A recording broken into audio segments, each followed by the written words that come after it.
Be honest with yourself for a second. How much of what you're doing at work right now is actually working? That question came up again and again at Insights EDU last year. You guys already know this isn't your typical higher ed conference. And I've got to be honest, I've been to a lot of higher ed events, and Insights EDU is just different. The conversations are direct, the sessions are outstanding, and the people in the room are there to fix real problems, not defend the status quo. That's why Insights EDU 2026 matters. It's 3 days in Fort Lauderdale, February 17 to 19, focusing on real strategy for higher ed. No fluff, no recycled playbooks, just what works now. You can keep wasting time with what feels safe, or you can get in the room where smarter decisions are being made. Register today at insightsedu.com. You just made the list! Ellucian Live 2026, April 19th through 22nd in beautiful Denver, Colorado, advancing infinite possibilities. And it's higher education without limits. Don't just keep up with change, lead it. Higher education leaders from around the world are coming together at Ellucian Live 2026. Across 4 unforgettable days, discover new ways to meet students where they are and make the most of your technology through inspiring sessions and hands-on demos. Together, we're leveraging AI to create deeper human connections, support every student's journey, and open doors to lifelong learning. See you in Denver. Register now at elive.ellucian.com. It's going to be amazing. Welcome back, everybody. It's your time to EdUp on the EdUp Experience podcast, where we make education your business. This is Elvin Freitas, co-founder of the EdUp Experience. We are back on another episode. And I'm very excited because we have a co-host who hasn't co-hosted in a while. I believe he did co-host once before, and he's been on the podcast as a guest, I think twice over. So he's a veteran now. He is Dr. Michael Horowitz. And he's the chancellor and founder of the Community Solution Education System. Michael, welcome back. How you doing? I'm doing great. Thanks for having me back, Alvin. Yeah, thanks for being a co-host. And now you're a pro, by the way. So, because you have your own podcast. So let's start there. Tell us about your podcast. How's that going? It's going great. It's called Radical Cooperation. You can get it on Spotify, Apple, YouTube. It coincides with the upcoming release of my book, The Community Solution, and talks about how we make use of radical cooperation in higher education. As you know, I lead a 6-college system that works in a very integrated manner. And the podcast has about a dozen episodes now. So I hope everyone listening here will add it to their queue. Brilliant. We'll put that in the show notes along with your book. Nice job, by the way. I appreciate that. You're a podcast pro. Put in the book in there. All right, let's bring in our guest, Michael. We're going to have some fun today. He is not new to the Higher to EdUp Experience, by the way. He was a co-host before. First-time guest, though. He is Dr. David Hatami. He's the Managing Director and Chief Policy Officer at EduPolicy.ai. David, how you doing today? Doing great, Elvin. Thank you for the opportunity to be here. Absolutely. Thanks for being here. We really appreciate it. Let's level set, David. Maybe some people have not heard of EduPolicy.ai. Tell us all about what you do, how you do it. Yeah, absolutely. EduPolicy.ai, we specialize in helping higher education and K-12 develop and implement AI in their systems. Now, because we recognize that policy and literacy and, ethics, they all go together. So, I've been in higher education a long time, and essentially I've recognized that there's this need for us to monitor AI regulations across, all the jurisdictions that are going on. We help translate complex policy into actionable guidance. I guess that would be sort of the short and sweet version of what we do. Okay, cool. And so I want to ask this question because my 10-year-old, she just turned 10. She'll ask me, Dad, you had a podcast today and you interviewed this guy. What does he do? Can you explain it to me like I'm explaining to a 10-year-old? Absolutely. We help higher ed understand AI. I think that's the easiest way to do it because there's so many areas that are just kind of confusing. We simplify it for higher ed institutions as well as K-12. Elvin, that was perfect. That was exactly how we interact with ChatGPT. That's too complicated to explain it like a 10-year-old. I'm excited to be with you both because this topic has become omnipresent. I mean, just listening to the news on my commute into work, the incessant debate about whether it's going to increase employment or decrease employment. Uh, David, you're absolutely right. We're sort of bewildered and it's moving fast. Maybe a starting question I have is to separate two aspects of it. We kind of need this policy discussion around privacy and legal, right? And then there's a whole other discussion about how to make use of it educationally.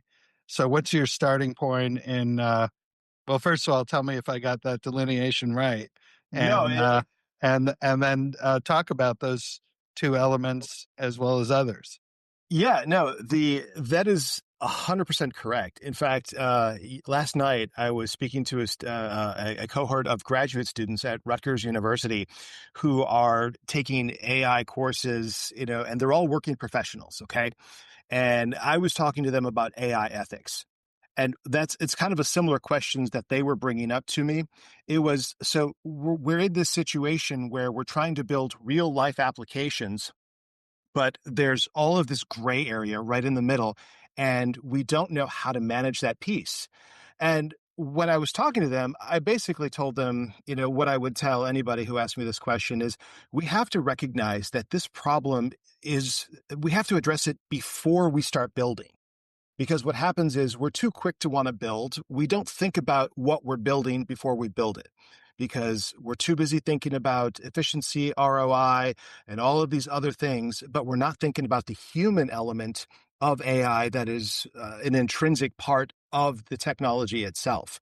So, when it comes to that definition between, privacy and legal, I think to use a legal term of legalese, I think the jury is still out because honestly, I think this is going to get litigated in the court systems, and I think that's how they're going to figure it out because everybody has a different definition of what that means and what the correct dosage of privacy versus legality is. So it's kind of, and I think that's part of the gray area that we're all trying to figure out because when we implement something, we have to recognize there's humans using that technology. And much like in medicine, we want to do no harm, is to quote the Hippocratic Oath. So when we're using AI, we still want to do no harm, but we still want to be able to maximize the benefits that we're going to get from it from a technological and pedagogical perspective. So when I think about you saying, let's give it some forethought and get a direction, how do you deal with the fact that it's already moving 500 miles an hour? I think I've seen estimates of 70% of students in colleges making use of it. Faculty numbers are creeping up. It doesn't seem like a pause is reasonable. Oh, Like, hey, everybody, there, time out while we work on this. and that is the dichotomy, right? Because, how do you standardize? How do you create cohesion when the bus is moving nonstop? And that is, the, $1 million question that we all talk about. What we have to recognize is that it's not going to happen overnight. There still has to be a process. But there has to be a willingness to implement these processes before we can get there. And I think that is just part of and I think higher ed's actually doing a very good job of moving along much quicker than they traditionally do.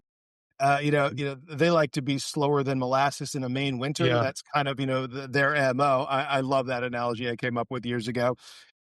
But they're realizing that they don't have the luxury of time anymore.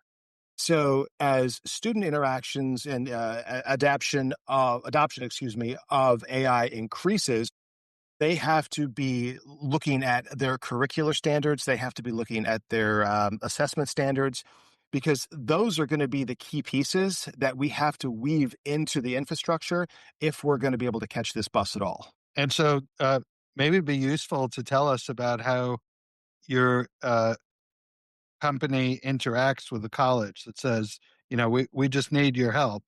How do you approach it when you come in de novo into an institution?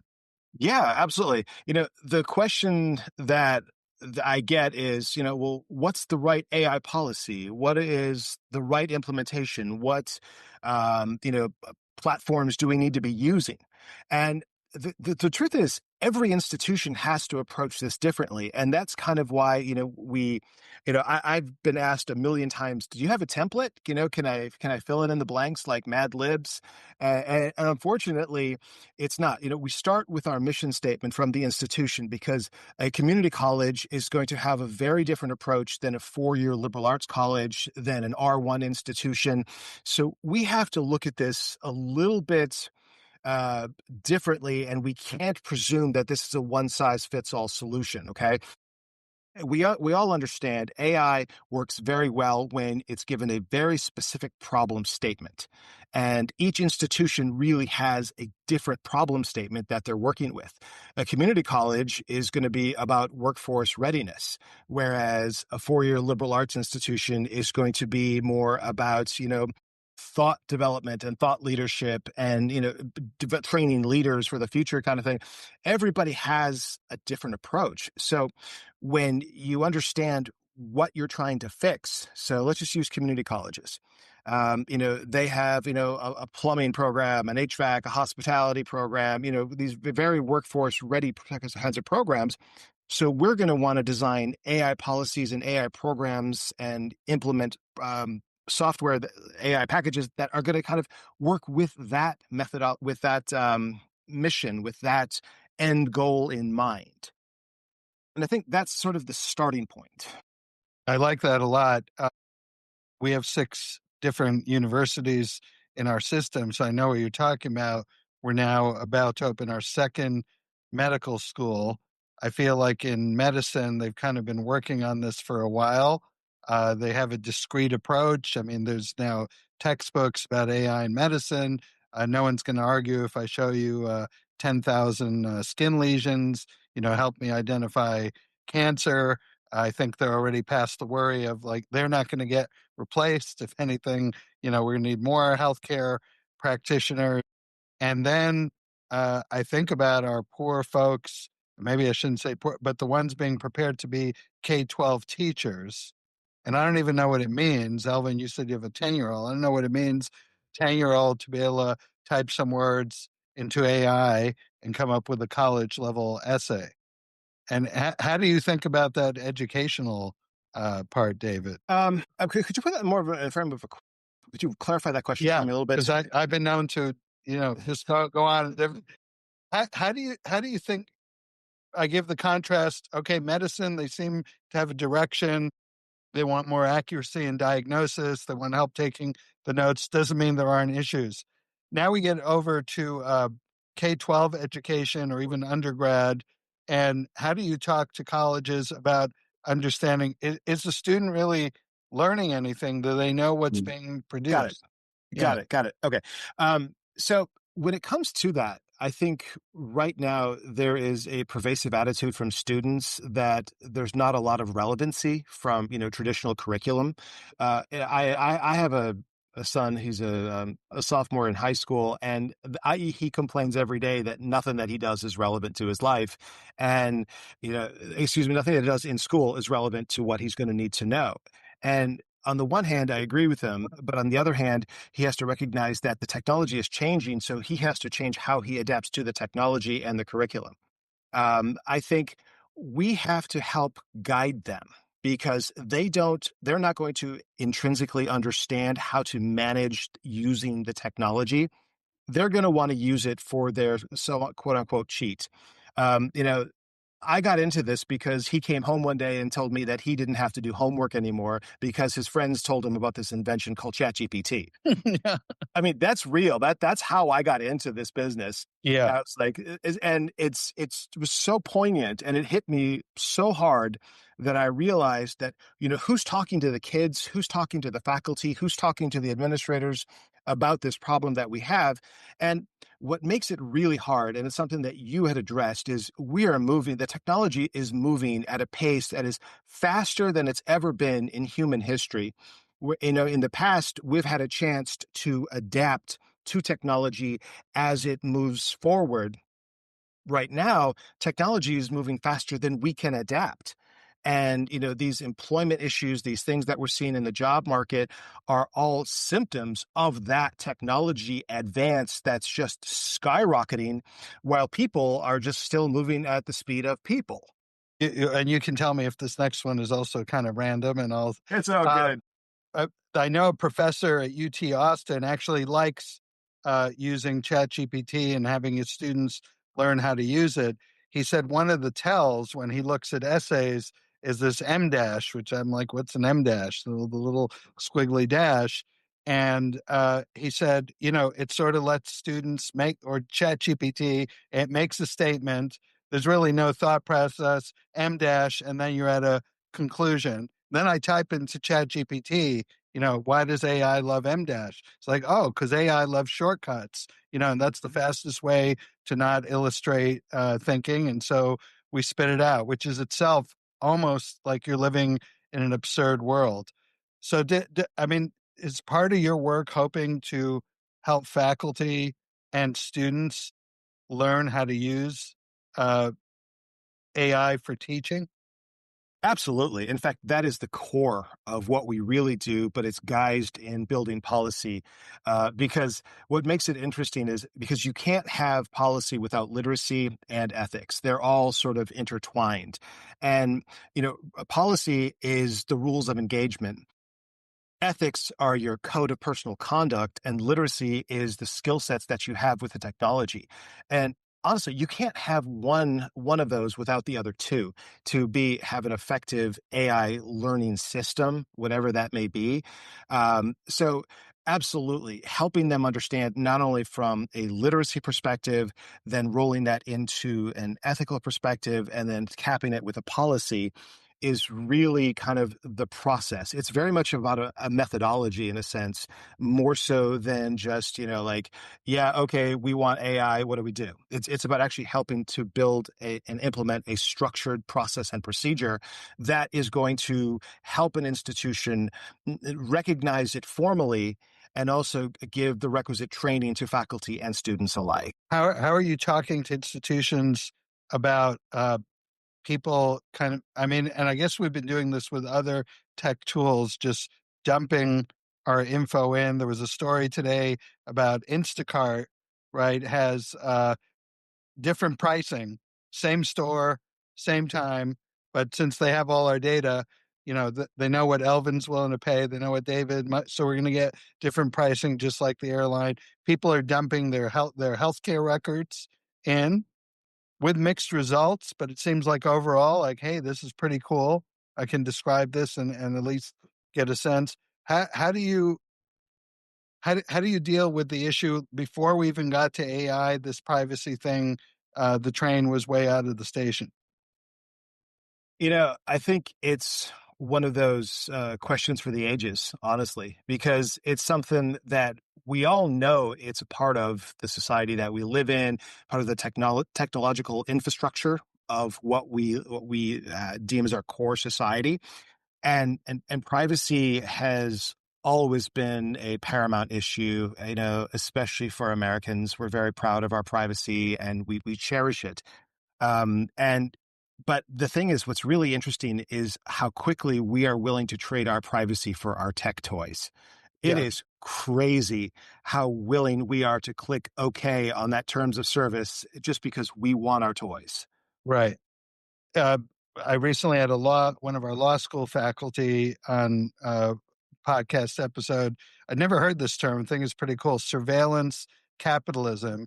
And she said, if in real time, someone said, can I follow you to the grocery store, watch everything you buy? And then I want to analyze it. And then I want to show it to your health insurance company. And, let me just sit in when you visit with the doctor or nurse, would say, you're crazy. But that's in fact what's already happened. We've let it happen because, the form's too long. So it seems to me you have a really big challenge because this is kind of accelerating past what that was. Let's go to insightsedu.com. Remember that URL because let's be honest, how much of what you're doing at work right now is actually working? It's time to inject fresh ideas and effective strategies. And Insights EDU is for these leaders that want to see results. The conversations are direct, the sessions are outstanding, and the people in the room are there to solve real problems, not protect the status quo. Insights EDU 2026 is February 17 to 19 in Fort Lauderdale. No fluff, no recycled playbooks, just what works now. Register today at insightsedu.com. Ellucian Live 2026 is taking place April 19th through 22nd, 2026 in Denver, Colorado. Advancing infinite possibilities. Turn innovation into action with AI-powered solutions, student-first strategies, and a global network of fellow leaders at Ellucian Live 2026, higher education's premier global technology conference. It's going to be amazing. Yeah. It's like, I mean, I always have this thing. It's like those terms of service are much like an adhesion contract, right? Where it's a one-sided deal, but we gladly accept it only because we want our toys. And I like your idea. We love the tech toy. Is some of this generational? I gather I'm the oldest here of the three of us, but how much does that come into play? I think the generational question is real.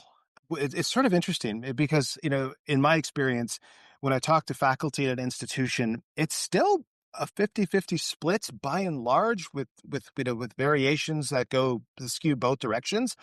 But I think most faculty are starting to kind of jump on the train because they recognize that they have to. But there's still a lot of faculty that are really struggling with this, with the concept of bringing AI into their classroom for a variety of reasons. Some of them are just too close to retirement to want to reinvent the wheel. Some of them just don't think that it's appropriate for their discipline. Some of them are just decide they just don't want to deal with it, just flat out. And it's okay. All of them are okay. But what they have to recognize is if we are going to meet our student stakeholders where they're at, and if we want to train them and prepare them for a real workforce, we have to be willing as faculty to take a look at this and say, okay, how can I make this work in a way that's palatable for me? And as I was telling you earlier, most students right now are struggling with relevancy in educational models. High school, college, and undergrad, it doesn't matter. And this is part of the reason that we're having enrollment issues, because there is this question of what is the value of my education if I'm not going to get something that's going to make sense for me and my career path from the student perspective. So I think as administrators, we have a responsibility to make sure that we are legitimately preparing the student stakeholders for the workforce. Whether they're in a community college, R1, private liberal arts, it doesn't really matter the institution type. We still have to make sure they understand the realities of the technological world out there. And the good part is most traditional undergrads are gladly jumping onto the technology bandwagon. Interesting though, I was doing a survey instrument at a state college in the Florida Panhandle, and in that survey from the students, I was actually astonished, and this will surprise you, at how many of them actually were saying they didn't want AI, that they didn't want to use it. And it actually shocked me. The sample was not big enough that I would call it statistically valid, but there was enough responses that I noticed it. So I think even with, a technologically savvy generation, I think they still have holdouts in their generation, which is really interesting. That is really interesting. And can we get people to be really thoughtful in its use and really push themselves to learn?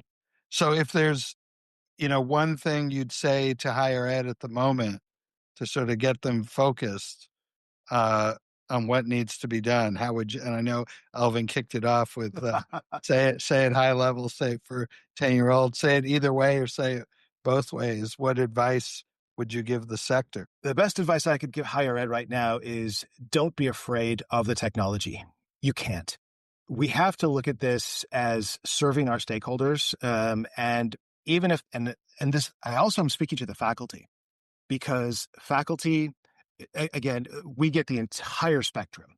We have those that are all in, and we have those that just don't even want to allow it, don't want to touch it, don't want to talk about it. And there has to be an open-mindedness about the technology, because there's no avoiding it. To quote Aladdin, the genie's out of the bottle. And this genie is not going back in for any reason. And we're only doing our students a disservice by not positioning them to be ready for the coming generations of workforce readiness. Well, Elvin, I have like 8 hours more of questions. I'm going to throw it back to you, because I think we're nearing the end of our time. Awesome. Thanks, Michael. Great questions. Fun conversation. I have a few more before we get to the end of the conversation, because I've been talking to a lot of folks in higher ed about our academic integrity series. The AI policy has come up quite a few times. David, what are the oh no, don't do that parts of an AI policy? I know I get it. It's like depends on the school and all that. So I get that. But are there any general red flags that you don't want to have this in your AI policy? Anything? Yeah, I can think of one thing in particular, and this is going to actually seem really ironic. All right, coming from an academic perspective. If you're framing an AI policy, you actually want to frame it with a degree of of flexibility. Because the technology is changing so quickly, it's better to have policy that is a little bit more broad and less constrictive. Because what's going to happen is the technology is going to be developing faster than you can update, faster than you can make adjustments to your organizational structures. So what you want to do, in fact, I have an article that's going to be coming out through Jackson State University in Mississippi on this exact topic in their generative minds. So it's basically try to leave a little bit of flexibility in between the lines, if you will, and don't make it so tight and so tightly woven that there's no room for experimentation, because we want experimentation. We want faculty and students to play with the technology and discover new things and new ideas. And we want them to have some ability to have a comfort level with that sense of play, is what I'll call it, when they're using the technology. So, a very long-winded answer to a simple question, basically allow some room for flexibility.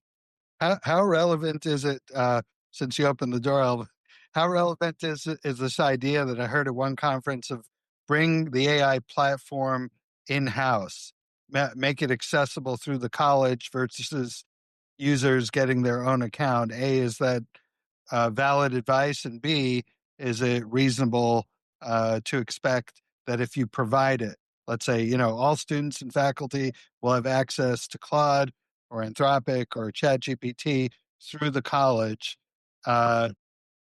Is that good advice, and does it work? I think so. And it's sort of like this. If an instructor wants to craft assignments that use ChatGPT, there has to be a base that is consistent. All right. So, but this is a double-edged sword, because, if they're using independent, they're not using a cohesive platform, they have to worry about security. They have to worry about students putting in confidential, personally identifiable information.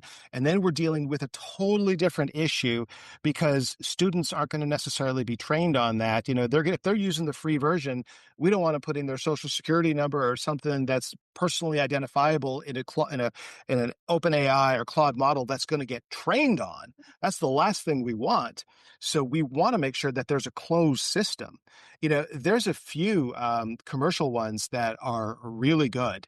And, if anybody wants recommendations, I'll be more than happy to, if you want to reach out to me, I'd be more than happy to give that to you directly. But so yes, the short answer to that is yes, you're going to want a consistent platform for a multitude of reasons. And by the way, for smaller institutions, right, that's going to create a new technology cost that probably wasn't in the budget. Well, that's the thing is there actually are platforms, and Elvin, you probably know which one I'm thinking of, but there is a way to do it. There are platforms that have figured out that price point, so it's not completely economically prohibitive, if you will. Very good. So it can be done, but it's something that I would highly recommend. You're going to want that consistency because it gives faculty the flexibility to play with the technology to implement assignments. Something you're going to want a system that's anonymized, right? So that whatever gets put in is, anonymized, or there's already arrangements that information is going to be deleted. It's not going to go into models that are training, because we all know AI is training on AI, and that's a whole other conversation. And these are the kinds of things that, I'm always actively researching. In fact, I have a new research project, not research product, excuse me, that's going to be coming out in January.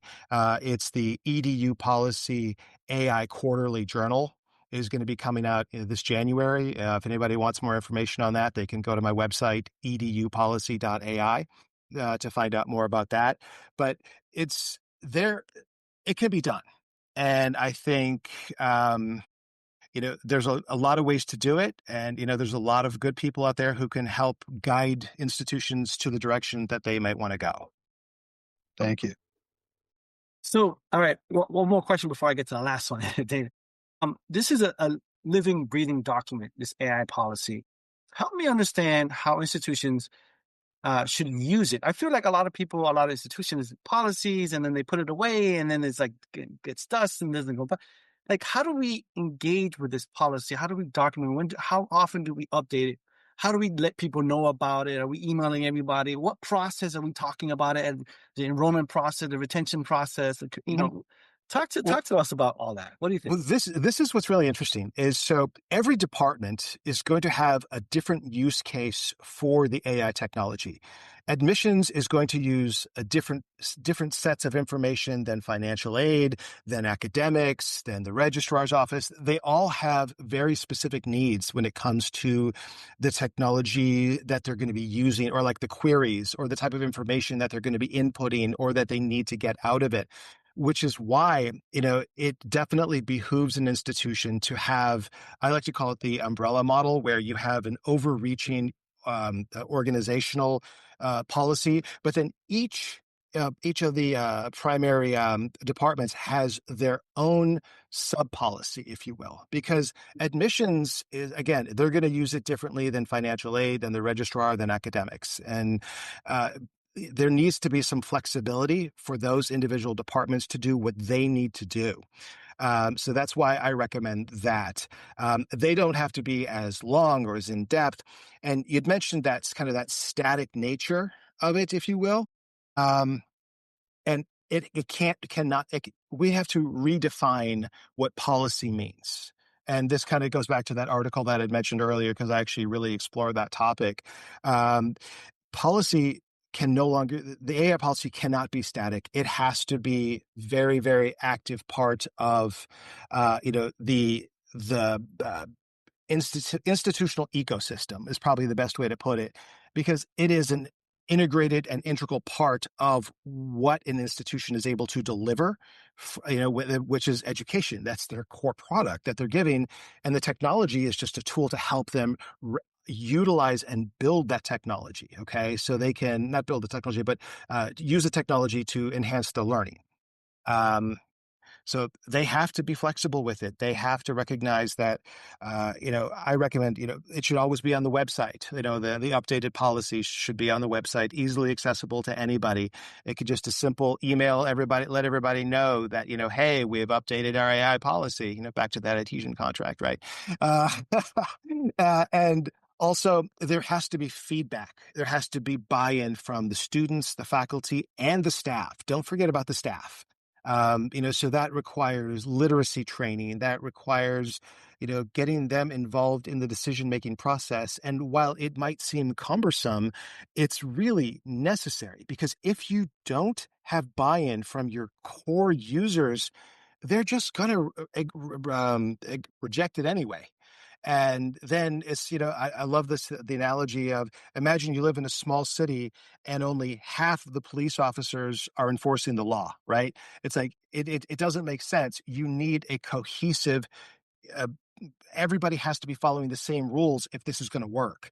So that's why this has to come from the chancellors. This has to come from the provost, from the presidents. This has to come from the top, for this to really work, for AI policy to be effective, for it to have that necessary resources to get the student buy-in, to get the faculty buy-in, to get staff buy-in. Don't forget about staff, because they are the quiet ones behind the scenes that keep the show running. So there's lots of nuances to this question. Yeah, no, I agree. Buy-in is definitely key. All right, last question, finally, David. What do you see as the future of higher education? Higher education is really at an interesting place. And, I guess if I'm being honest, I don't know completely what I see as the future of higher education, but I do see the fundamentals of how we teach that will change. And that will be driven by the student demand for changing the models in which we are teaching. The old school, Michael, Elvin, the ones that the old school pedagogy that we went through, we can call it analog, right? We have to recognize that analog education we have to let it go. And, I think, higher ed's been very good about adapting to online. There's this push for, now integrating the technologies into it. But I think we have to find a place where the students really see value in the education. And that's going to come from relevancy. And if we're going to make it work, we have to go back to reevaluating our curricular standards and our assessment standards. We have to create assignments that they can't just use ChatGPT for, that we still have to promote critical thought, but we have to recognize we have to do it differently now. Yeah, well said. Now, I agree. I love the word relevancy. That's come up quite a few times in a lot of podcasts. So that's fantastic. Awesome conversation. First, let me outro my co-host, Dr. Michael Horowitz. He's chancellor and founder of the Community Solution Education System. Michael, thanks for being on. Really appreciate you being here. Thanks so much. It was a pleasure, and it's great to know of your work, David. Thank you, Michael. No, it was a pleasure to meet you as well. And let me outro our guest today, ladies and gentlemen. He's your guest. He is Dr. David Hatami. He's Managing Director and Chief Policy Officer at EduPolicy.ai. David, thank you for being with us. Thank you for having me, Elvin. Absolutely. And with that, ladies and gentlemen, you've just EdUp. Attention. Let's talk for a second. Higher ed is moving fast, and not everything we're doing is keeping pace. Either you move with the future, or you get left behind. Insights EDU is where leaders find out what actually works. February 17th to 19th in Fort Lauderdale. Register at insightsedu.com. Attention. It's time to register for Lucian Live, April 19th through 22nd, 2026 in Denver, Colorado, advancing infinite possibilities. And it's higher education without limits. Don't just keep up with change, lead it. Higher ed leaders from around the world are coming together at Lucian Live 2026. Across 4 unforgettable days, you'll discover new ways to meet students where they are and make the most of your technology through inspiring sessions and hands-on demos. Together, we're leveraging AI to create deeper human connections, support every student's journey, and open doors to lifelong learning. See you in Denver. Register now at elive.elucian.com.